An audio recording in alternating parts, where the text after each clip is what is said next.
If you had a car, would you put rubbish in it to fuel the engine? No, of course you wouldn't.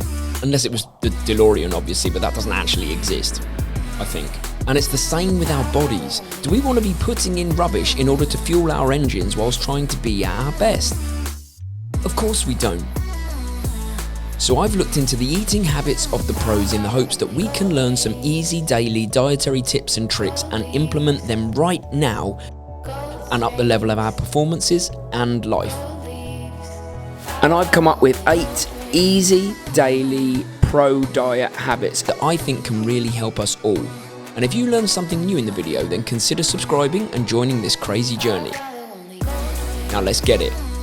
Fueling at the start of each day, and particularly before exercise, as long as it's far enough in advance, is so important for all of us. Yes, it's been proven that there are some advantages to short, fasted workouts, but these should be the exception rather than the rule. The thing is, a good breakfast kickstarts the metabolism, which will have slowed overnight, therefore boosting energy levels, and it will also refuel you and allow you to remain more focused throughout the day. We have slow-release carbs like porridge oats, fruit, and Greek-style yogurts with a coffee, and that's whether we run just before or not. To be honest, breakfast has always been the most important meal of the day for me. I absolutely love it, look forward to it all of the time. But it does serve a really important purpose, I think, as well, rather than just something to look forward to and something you like. For me, I feel like it kick-starts my metabolism, it gets it going for the day, it puts it onto the next level. And being a teacher, if I'm honest, no way I could even get to break time without having breakfast. Just the energy requirement is too high. And similarly with pro athletes, no way they're going to get through their training if they want high quality training without a good breakfast behind them. I'm going to have to really be on my game today because I'm in the middle of a 30-kilometre long run. How I'm splitting it is 10k easy, 10k at marathon pace, 10k easy. And something that the pros do really well to make sure that they don't lose the quality in their sessions is that they fuel during the sessions. Now, I use gels, but I don't think it really matters if you were to use bananas or jelly babies, whatever works for you. But you don't want to lose that quality, especially in the harder efforts. So I'm going to make sure that I fuel and make sure the quality stays high so that I can hit the session like I want to, not like I'm tired and I'm just trying to grit it out. That's me done. 31k, no idea how long, genuinely. I think it's in the region of 2:15, but if you want to know accurately, then it's all on Strava and Mary's run as well. Getting into my second bottle. I think I hydrated, I think I fueled really well, I'm really happy with how the session went, and it kind of leads me on to my next point actually. So while you're here, I might as well start with this. Banana, because we're driving home now. Mary's literally just finished her run.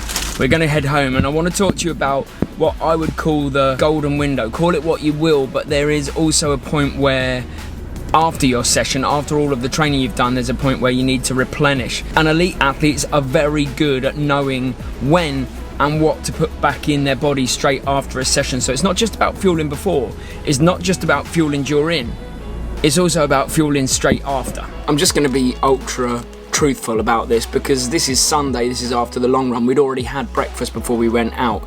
So when I tell you what I'm about to tell you, take it with the caveat that I've had breakfast, this is going in, this is okay. But after exercise, there is what some people call the golden window, but it's essentially 1 hour after exercise. Your body is much better at absorbing the glycogen, as in the carbohydrates that have been depleted. It's much better at reabsorbing all of the things you put in when you eat it, when the metabolism is high. So what athletes tend to do is have something prepared and then eat it right after exercise. It's the best way to get all that energy back in efficiently, and that's what we're doing. Usually in our weekday runs, I would go out for an hour and then we would factor in having dinner pretty much straight after our runs. So that is us making sure we're eating within that golden hour.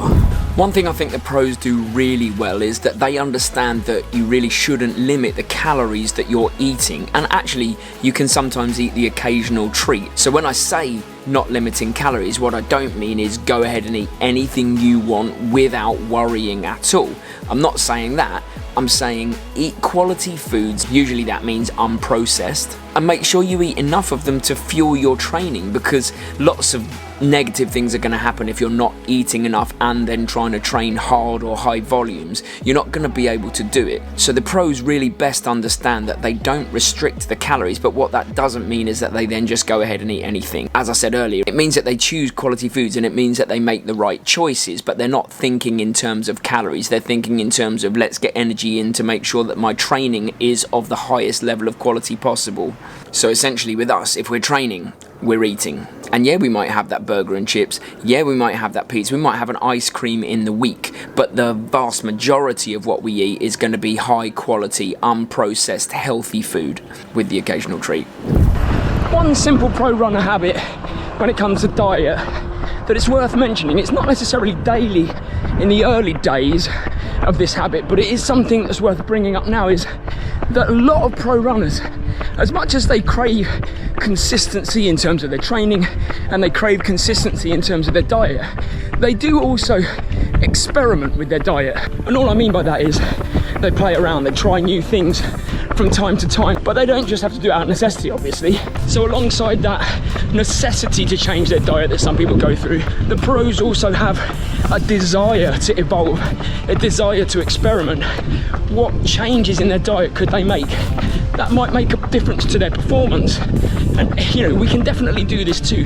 This is not confined to pro runners. What if we changed our diet that little bit that made race day that much better? A good example would be Mary's found recently that she can only eat specific kinds of carbs on the day before race day in order to feel good on race day. So while she sticks with rice and vegetables, I can kind of get away with a little bit more carb heavy stuff like chips and pasta. And my diet has very much evolved even over the last couple of years, moving away from processed grains to more like brown rice, quinoa, than white rice or bread. I don't have as much sugar, certainly not in coffee, and I've even removed it from yogurt, going with Greek style yogurt rather than flavoured yogurt. All of these little things seem to have made a difference, not only to my performance but to my recovery, to my injury rates. You know, they're little, but the experiment seems to be working. I'm evolving. So, you know, do what the pros do. Play around, experiment, trial and error. Have breakfast, change what you have for breakfast. Have a snack, don't have a snack. Change what you have just before you go out training. If any of these changes make even the slightest positive difference to your performance, then it's totally worth it. What it absolutely doesn't have to be is a complete diet overhaul. Just small changes every now and then, trial and error, see what works and evolve. What pros and elites also do, and what we try and do, is, I guess you could call this almost like Team Sky back in the day, the marginal gains policy is, what other things can we do that is healthy and safe, but can we take into our body that's going to help us stay in the game, that's not necessarily the fuel for training or the protein for muscle repair?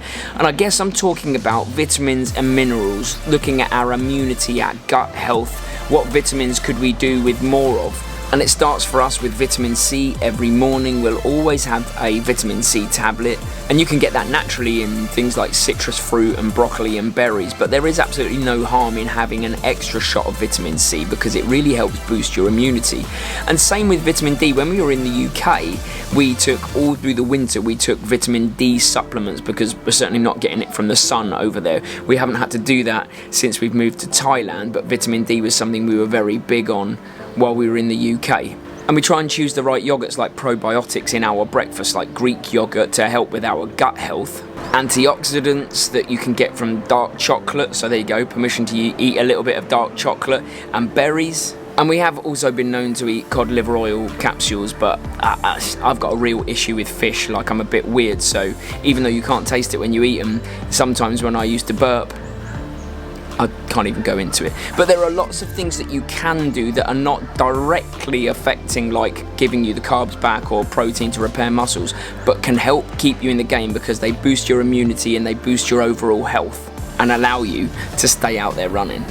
Hydration is absolutely crucial if you want to train seriously, and I'd bet the large majority of us underhydrate throughout the day.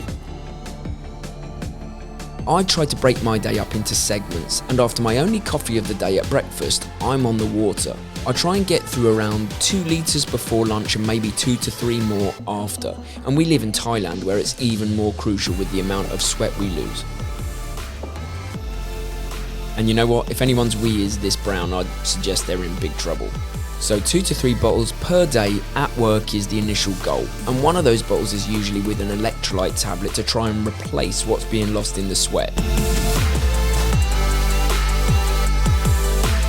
Oh my goodness. Working day done.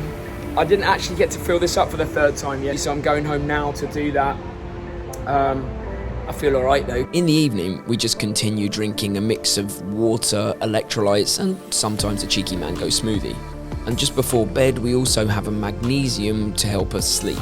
But breaking it up into mini goals is the key to getting the right level and right amount of hydration during the day. That is our key to success here. Now, one of the things the pros do well, either on their own or sometimes when you're in a pro team, you have someone doing all of this for you, but they become a real master of forward planning and meal prep. So what I mean by that is we're about to go to the supermarket to get all of the things that we need for the week, and we've already planned the meals that we want.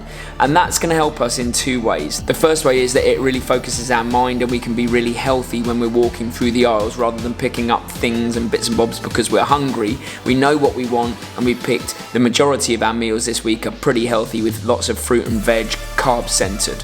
But the other thing that it does is it allows us to be meal prep masters. So some of the meals that we picked, when we cook them, they'll be big enough that we can have leftovers and save them for the weekend. So again, that's healthy leftovers rather than scratching around trying to find something to eat, or maybe trying to cook something at the weekend that might not be as good for us as these meals are.